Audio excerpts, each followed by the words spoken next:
Le 24 novembre 2019, une triste nouvelle secoue le milieu du divertissement coréen. L'une des idoles les plus populaires de la K-pop fait la une des médias. 그룹 카라 출신 가수 신 구하라 씨가 La disparition d'une star de la K-pop. Gohara, du groupe Kara, est retrouvée sans vie à l'âge de 28 ans. Et vous verrez que même après son décès, on ne la laissera pas en paix. Mais alors, qu'est-il arrivé au groupe ? Chaque groupe a son histoire et chaque groupe traversera des moments difficiles pour arriver au sommet, quitte à mettre leur santé en danger. Chez DSP Media, on peut être stagiaire pour devenir idol pendant des années mais ne jamais débuter. Et c'est ce qui est arrivé à Sojin qui espérait débuter dans le groupe Kara mais qui finira par mettre fin à ses jours à l'âge de 22 ans. Les filles vont devoir se soumettre aux règles strictes de leur agence et s'entraîner sans relâche. Entre pression, conflits et scandales, comment ont-elles réussi à devenir l'un des piliers de la K-pop, mais aussi le premier groupe féminin le plus populaire au Japon et jusqu'à aujourd'hui, soit 15 ans après, Kara a toujours ses fans présents. Mais quel a été le prix à payer pour leur succès et où sont-elles maintenant ? De la gloire à la dépression, bienvenue dans un nouvel épisode de ce qui se cache derrière l'histoire de Kara.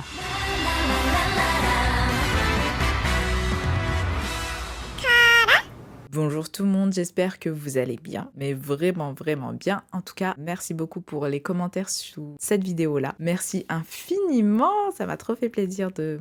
J'ai pas encore tout lu, mais petit à petit, en fait, je lis, puis je réponds. Aujourd'hui, on parle de Kara et de son agence, mais surtout comment un groupe aussi populaire a fini par se séparer et vivre l'une des pires épreuves de la vie. Mais pour vous raconter leur histoire, nous devons retourner dans le passé, alors bienvenue en 2007. En cette nouvelle année, le label DSP Media annonce les débuts d'un nouveau groupe de K-pop. Cette nouvelle ravit les fans et attise la curiosité des médias. Mais alors pourquoi ? Eh bien, DSP Media était déjà une agence connue pour avoir produit des groupes de K-pop assez populaires. Et je vous parie 10 € que vous connaissez au moins un ou deux membres. Si. On retrouve le groupe Finkle avec la membre la plus populaire Iori qui a ensuite débuté en solo et vous devez sûrement connaître cette chanson. DSP Media a aussi créé le groupe WS501 et hop, pause. Vous avez reconnu ou pas ? L'acteur de Boys Over Flowers. Eh bien, à cette époque-là, il était aussi idol. Et enfin, le groupe Such Kids qui était l'un des groupes les plus populaires de la première génération. Et c'est quoi ça ? Ça fait très peur. Franchement, avant, les caméramans, ils étaient vraiment dans un délire assez... Bref. Ces trois groupes que je viens de vous citer étaient extrêmement populaires et avaient eu beaucoup de succès. Et moi, j'avais pour projet de me marier avec l'acteur. Un projet qui malheureusement a pas avancé, mais bon, je pense qu'il m'aurait pas donné l'heure en plus. Ça, si, c'est moi je lui aurais pas donné l'heure, ouais. En 2007, DSP Media annonce le nouveau groupe intitulé Kara, composé de 4 membres, Sunyeon, Sunhee, Nicole et Gyuri. Elle débute le 29 mars avec le titre Break It. Bon, le concept R&B pour des débuts, c'était pas le meilleur. Ça a été plutôt bien accueilli par le public, mais niveau vente, c'était pas extraordinaire. Et malheureusement, cette année-là, elles se sont fait un petit peu éclipser par les débuts des Girl Generation et de Wonder Girls, qui, elles, avaient un concept bien plus mignon et pur. Afin de ne pas se faire oublier, elles ont dû redoubler d'efforts et participer à de nombreuses émissions de télé. Grosse pression pour les membres car il fallait qu'elles soient à la hauteur des anciens groupes de l'agence. Pas de chance, un an après, alors que Kara devait faire son retour, l'agence annonce le départ de Sunhee suite à la demande de ses parents qui voulaient qu'elle se concentre sur ses études à 18 ans. Ouais bon, elle s'est mariée 3 ans plus tard, donc je pense que niveau études, elle a pas dû se concentrer bien longtemps. DSP Media décide alors de repousser le comeback et d'ajouter 2 nouvelles membres, Hara et Jiyoung. Et c'est le début d'une grande aventure à succès en commençant par le titre Rock You. Ils ont tenté de faire un concept mignon, mais là c'était plus un concept... Moi j'avais l'impression de regarder le club Mickey. Enfin attention, je les aime trop Kara, hein. Mais là c'était trop Mickey Mouse. Mais elles vont très vite se rattraper en 2008 avec le titre Pretty Girl. Pretty Girl affole les fans et fait le buzz en s'exportant dans d'autres pays en Asie ainsi qu'en Afrique du Nord, Amérique et en Europe. Mais il y a autre chose qui va faire le buzz et ça c'est grâce à leurs prestations, je vous laisse regarder. En plein live au Music Bank, Gohara se met à crier après avoir glissé sur des confettis. Les fans ont trouvé que son erreur était tellement mignonne et drôle qu'elle est devenue la membre la plus populaire. Drôle, jolie et talentueuse, elles trouvent leur place dans cette industrie et se préparent pour leur prochain comeback, Honey, une chanson sélectionnée par les fans suite à un sondage. Alors moi, c'était mon rêve d'avoir les mêmes robes qu'elle. J'avais demandé à ma mère, est-ce que tu peux m'acheter la même robe s'il te plaît et tout. Bon, elle me l'a jamais acheté, mais c'était trop mon rêve d'avoir leur robe. Grâce à cette chanson, le groupe remporte sa première victoire face aux Girls' Generation, restant numéro 1 pendant 3 semaines. Puis elles reviennent avec un titre un peu plus mature, Wanna. Mais c'est une autre chanson qui va percer, celle-là. Mister est la chanson la plus populaire du groupe et c'est le jackpot puisque un beau matin, la célèbre émission TV Invisible Youth vient réveiller Hara pour participer au programme qui consiste à envoyer des idoles de K-pop travailler à la campagne. Après la diffusion des épisodes, Hara sera connue pour être une fille hyper drôle et sera surnommée Gaga Idol. Nicole deviendra présentatrice pour l'émission Jingle Bell et les autres apparaîtront dans plusieurs petites émissions. Grâce à ce phénomène, la fanbase de Kara va se multiplier au Japon et en 2010, elles vont sortir Lupin en Corée. Et Sunyeon sera félicitée pour son professionnalisme après sa chute. En parallèle, elle sort la version japonaise de Mister, qui est le titre de K-pop le plus téléchargé au Japon, arrivant à la 5e place, et c'est la première fois en 30 ans qu'un groupe féminin non japonais atteint le top 10 du classement. Pour moi, c'est quand même un exploit qu'elles aient réussi à faire ça, et surtout, c'était le premier groupe de K-pop féminin à avoir réussi. Je me souviens que Kara était tellement connue au Japon que lorsque les participantes de l'émission Invisible Youth étaient parties au Japon, eh bien, tous les fans étaient venus à l'aéroport pour attendre Hara. De là, les filles vont continuer leur activité en sortant d'autres titres comme Jumping et toujours une version coréenne ainsi qu'une version japonaise. Elles explosent tous leurs précédents records et vont reporter 3 titres au Golden Disc Award Japan. Quand il y a beaucoup d'argent, il y a beaucoup de travail. Et quand il y a beaucoup de travail, il y a beaucoup de fatigue. Et quand il y a la fatigue, les conflits arrivent. Il faut comprendre que le groupe Kara faisait ses activités du coup en Corée et au Japon et n'avait pas de repos. Toutes les activités qu'elles ont faites et l'argent qui a été rapporté a créé des conflits entre les filles et leur agence. Après avoir fait gagner 15 millions de dollars en un an à DSP Media, Kara n'a pas eu de repos, elles ont enchaîné les albums, les activités en Corée et au Japon, et c'est en pleine promotion que tous les membres, excepté Gyuri, cessent leur activité et demandent la résiliation de leur contrat. Il semblerait qu'elles soient en désaccord concernant leur salaire, ainsi que la mauvaise organisation de leur activité par le staff. D'après des sources, derrière cette demande de résiliation de contrat se cachent les parents qui auraient poussé les filles à prendre cette décision, notamment la mère de Nicole. Mais heureusement, après une discussion avec leur agence, ils ont trouvé un accord et Kara reprend ses activités. Elles vont sortir 3 nouveaux titres au Japon qui vont être certifiés disques d'or et de platine et elles remportent une multitude de prix lors des cérémonies dans les 2 pays. Entre les activités au Japon, les activités en Corée du Sud, les activités solo, et il faut savoir qu'en 2011, Gohara tournait dans le drama City Hunter. Franchement, je sais même pas comment elles ont fait et heureusement que je suis pas une star parce que je pense que moi j'aurais tenu une semaine. Ouais, je suis bien gentille là. Je pense que j'aurais tenu 4 jours. Après, je me serais effondrée sur scène. Mais bon, vu que je suis pas, la question ne se pose pas. C'est difficile à croire, mais nous sommes toujours en 2011 et elles sortent leur dernier album de l'année pour la Corée du Sud avec le titre Step. Et ce n'est pas une surprise, elle se classe encore une fois numéro 1 devant les Girls' Generation et les Wonder Girls. Bon, un petit effort le caméraman s'il vous plaît, on se décale, voilà, merci. Dites-moi en commentaire si vous aimez bien leur style de musique ou pas, sachant que c'est des anciennes musiques donc peut-être que c'est pas trop votre style. Comme si toute cette pression n'était pas suffisante, le média Dispatch dévoile que Gohara est en couple avec Jonghyun du groupe Beast, qui est maintenant en couple avec Hyuna. D'après les médias, Kara et Beast se croisaient souvent lors des émissions musicales et lorsque Kara faisait face à des difficultés avec leur agence, Jonghyun a été un très bon soutien pour Hara. Mais elle va devoir quitter la Corée du Sud puisqu'en 2012, Kara part en tournée au Japon et elles seront le premier groupe de K-pop féminin à se produire au Tokyo Dome. En parallèle, elles sortent leur 5e mini-album Pandora avec un concept encore bien plus mature et sexy. Mais ce n'est pas fini puisqu'elles vont toutes se lancer en solo. Personnellement, j'ai bien aimé celui de Gohara juste pour son clip car il était assez sympa à regarder et drôle, ainsi que celui de Nicole. D'ailleurs, j'avais complètement oublié que Jungkook jouait dans son clip. Mais comme vous le savez, comme dans tous les groupes de K-pop, il y a un début et malheureusement il y a une fin. Nous sommes en 2013 et Kara va sortir un très bon titre, enfin que j'aime bien, Damaged Lady. D'ailleurs, dites-moi si vous aimez bien ou pas. Le souci, c'est que après ce comeback, plusieurs petits scandales vont voir le jour. Hara, Jiyoung et Sunyeon sont invités dans l'émission Radio Star, qui est réputée pour être une émission où les présentateurs n'ont pas peur de poser des questions qui dérangent. Cette année-là, Hara venait tout juste de se séparer avec Jonghyun, après 2 ans de relation. Avant l'émission, elle a demandé à Kyunghyun, qui était présentateur, de ne pas poser des questions sur sa vie privée. Et il n'a pas respecté son choix, puisque arrivé sur le plateau, il a balancé que Hara était une idole avec le statut de relation. Cette phrase n'a pas plu à Gohara et elle a montré son agacement tout en rigolant de la situation. Jusqu'à jusqu'à ce que Kyunyeon révèle que s'il se mettait à parler, ce sera terminé pour Go-hara. Et c'est de là qu'elle a commencé à se mettre à pleurer sur le plateau. Sa réaction a installé un froid et un silence dans l'émission.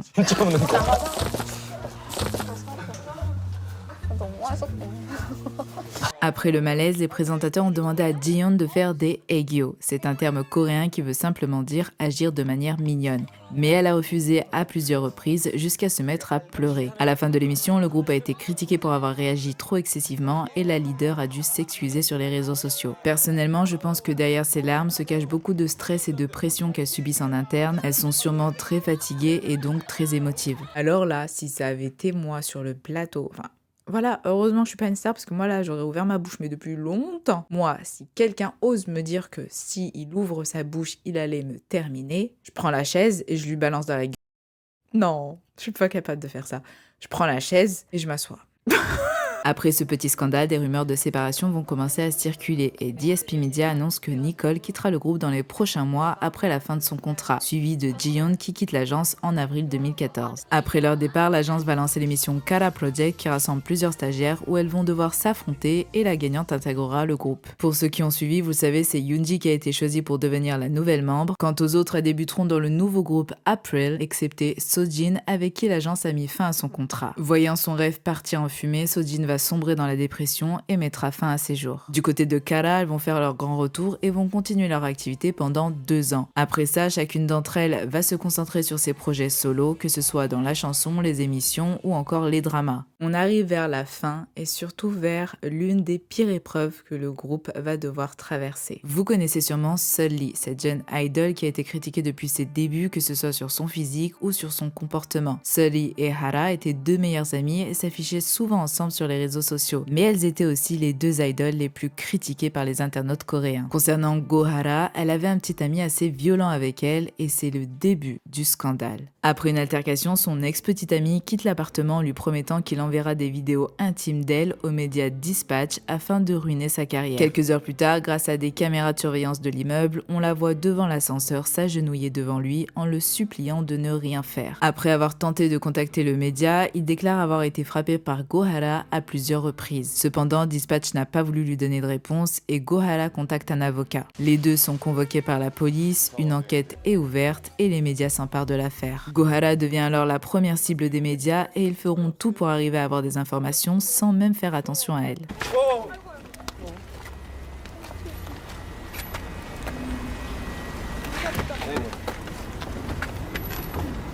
En 2018, Dispatch révèle une interview avec Go-hara où elle explique toutes ses altercations avec son ex-petit ami et toutes les blessures qu'il lui a infligées. D'après les rapports du médecin, Go-hara a été hospitalisée et elle souffre de plusieurs hémorragies aux parties intimes, entorse au cervical, contusion faciale et entorse à la jambe. Son ex-petit ami sera condamné à 1 an de prison avec sursis. Malheureusement, après cette affaire, Go-hara sera encore plus critiquée par les internautes et après avoir posté une photo d'adieu sur Instagram, elle tente de mettre fin à ses jours. Fort heureusement, son manager arrive à temps et elle sera hospitalisée. Le temps passe, Go-hara se repose et annonce recommencer une nouvelle vie et reprendre ses activités. Après quelques mois, Go-hara apprend une très mauvaise nouvelle, sa meilleure amie Sulli, qui était elle aussi l'une des idoles les plus populaires de la K-pop, a fini par mettre fin à ses jours en octobre 2019. 배우인 설리 양이 25이라는 꽃다운 나이에 우리 곁을 떠났습니다. 그런데 왜 자꾸 우리 모두의 잘못이라는 생각이 드는지 모르겠습니다. Alors qu'elle était en pleine promotion au Japon pour ses activités solo, Go-hara revient en Corée du Sud et afin de ne pas inquiéter ses fans, elle lance un live et leur promet de vivre une vie heureuse pour Sulli, jusqu'au jour où elle met à son tour fin à ses jours.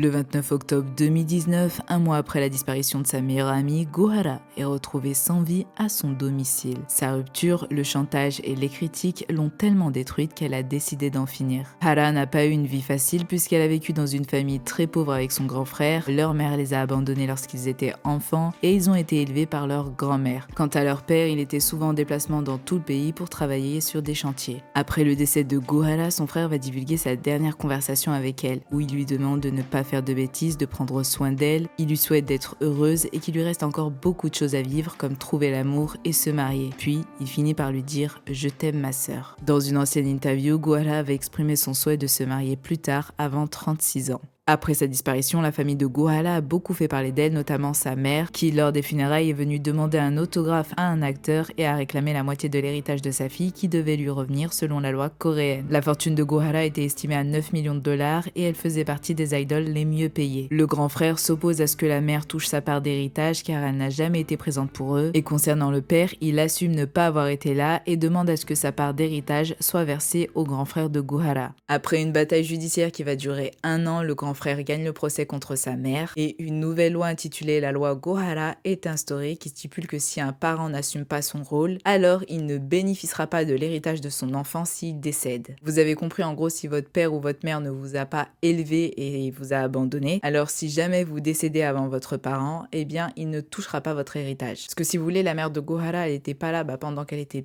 petite, mais après que Gohara est devenue une star, elle est revenue un petit peu dans sa vie. En 2020, les médias ont révélé que le domicile de Gohara a été cambriolé et un coffre-fort a été volé. La police n'a pas réussi à trouver le coupable. D'après les autorités, le cambrioleur connaissait très bien les lieux. La perte de Gohara a dévasté son frère ainsi que sa grand-mère, mais aussi toutes les membres de Kara qui se considéraient comme des sœurs. Elles ont grandi, souffert et évolué ensemble. Plusieurs célébrités ont mis en pause leur activité et T.O.P a partagé ses derniers messages avec elle où on voit Gohara lui souhaiter un bon anniversaire et lui a envoyé un lien de son dernier titre en lui demandant de le regarder. Pour fêter les 15 ans du groupe, toutes les anciennes membres de Kara, y compris Nicole et Ji-young, se préparent à faire leur retour et nous dévoilent le nouveau titre When I Move en 2022. Ces dernières années, beaucoup d'anciens groupes de K-pop de la seconde génération ont fait leur retour, mais celui de Kara est l'un des retours les plus réussis. Elles ont pu performer lors des Mama 2022 et l'accueil des fans, mais aussi des idoles de la nouvelle génération, a été incroyable.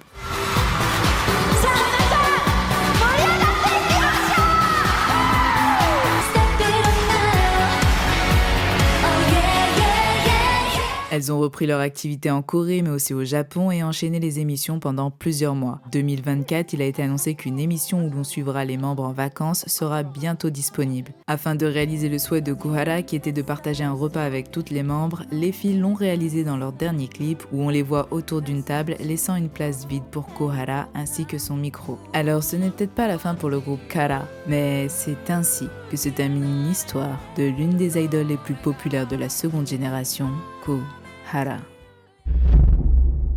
Merci d'avoir regardé la vidéo, j'espère qu'elle vous a plu. Alors dites-moi en commentaire d'abord si vous aimez bien les chansons de Kara, si ce que vous avez écouté là rapidement, vous aimez ou pas, ou c'est pas trop votre style. Vous avez le droit, hein. Dites-moi aussi ce que vous pensez du groupe, est-ce que c'est normal que sa mère ne touche pas l'héritage, ou au contraire si vous pensez qu'elle devrait toucher un héritage. Et puis vous pouvez me dire si vous avez aimé l'épisode ou pas. En tout cas, merci pour tout, merci pour les commentaires, merci pour les partages.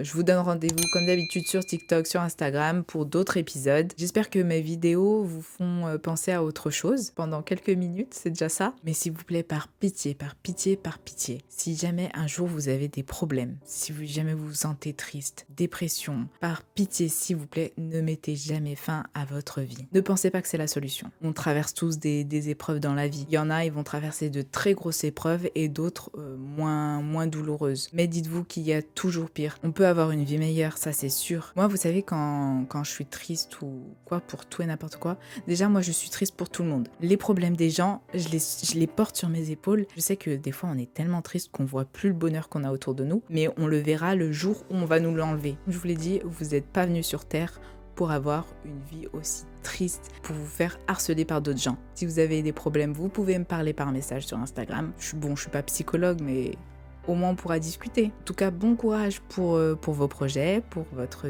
vie. Ne vous inquiétez pas, le meilleur reste à venir. Bon, je vous donne rendez-vous, peut-être pas la semaine prochaine, je ne sais pas encore parce que je suis sur une grosse vidéo qui demande du temps. Du coup, en attendant que je sorte ma prochaine vidéo YouTube, je vous donne rendez-vous sur Instagram et sur TikTok pour des petits épisodes que j'essaye de poster un petit peu tous les jours. À bientôt!